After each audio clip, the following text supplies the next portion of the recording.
আমাৰ চতুৰ্থ ত্ৰিবাৰ্ষিক অধিৱেশন যোৱাকালি আৰু আজি আমি মচলপুৰত অনুষ্ঠিত কৰিলোঁ আৰু আজি শেষ কাৰ্যসূচী হিচাপে মুকলি সভা আৰু সাংস্কৃতিক যাত্ৰা আছিলে আৰু সাংস্কৃতিক যাত্ৰাৰে আমি এইটো সমাপ্ত কৰিম আৰু সাংস্কৃতিক যাত্ৰা এই কাৰণে লৈছোঁ যে বড়োলেণ্ডত 26টা জনগোষ্ঠীৰ বহুত এটা কালাৰফুল কালচাৰ আমি সদায় দেখিবলৈ পাইছোঁ।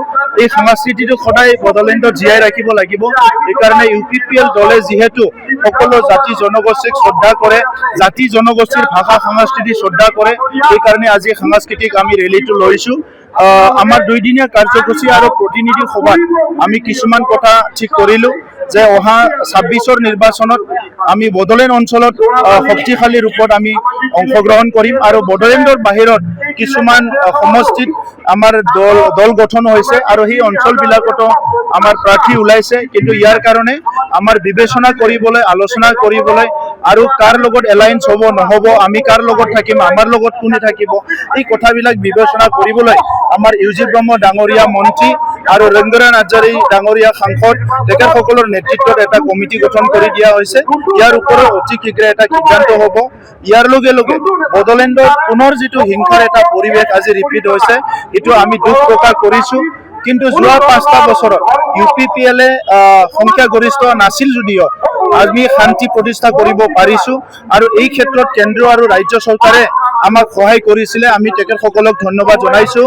অনাগত দিনত বড়োলেণ্ড অঞ্চলৰ সকলো জাতি জনগোষ্ঠীৰ নাগৰিকে যাতে সদায় নিৰাপদে জীৱন যাপন কৰিব পাৰে, ইয়াৰ কাৰণে UPPL দলে আমি কাম কৰি যাম। তৃতীয় কথা, আমি SRৰ ওপৰত আলোচনা কৰিছোঁ, যি স্পেচিয়েল ৰিভিজন হৈ আছে। তাত আমাৰ কথাটো এটাই যে কোনো প্ৰকৃত ভাৰতীয় নাগৰিকে যাৰ ভোটাধিকাৰ সাব্যস্ত কৰিবলৈ বয়স হৈছে, কোনো যাতে বঞ্চিত নহয় আৰু বঞ্চিত হোৱাটো আমি নিবিচাৰোঁ।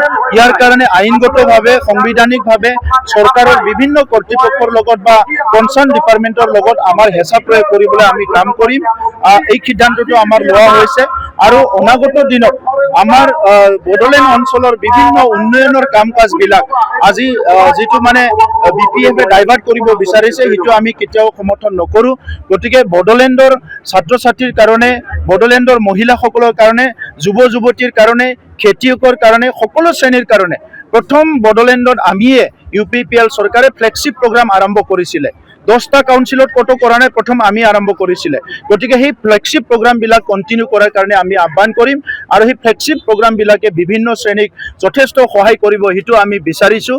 আৰু ইয়াৰ লগে লগে অসমৰ যিহেতু নিৰ্বাচন, অসমত বহুত ইছ্যু আছে, এই ইছ্যুবিলাক লৈ পেলাই UPPLে নেক্সট নিৰ্বাচনত আমি অংশগ্ৰহণ কৰিম। যে পৰিয়াল কেন্দ্ৰিক ৰাজনীতি মানে বড়োলেণ্ডত আৰম্ভ হৈছে বুলি, কিন্তু গণতন্ত্ৰটোতো পৰিয়াল কেন্দ্ৰিক হ'ব নোৱাৰে। ইয়াত ৰাইজে ৰজা।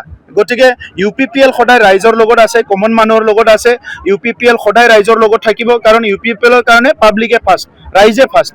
আৰু কোনোবাই যদি ইয়াতে পৰিয়াল কেন্দ্ৰিক ৰাজনীতি কৰিব বিচাৰিছে, এইটো গণতান্ত্ৰিকভাৱে কোনো এইটো একচেপ্ট নকৰিব আৰু আজিৰ সময়ত বড়োলেণ্ডৰ অন্তত ইয়াৰ প্ৰয়োজন নাই।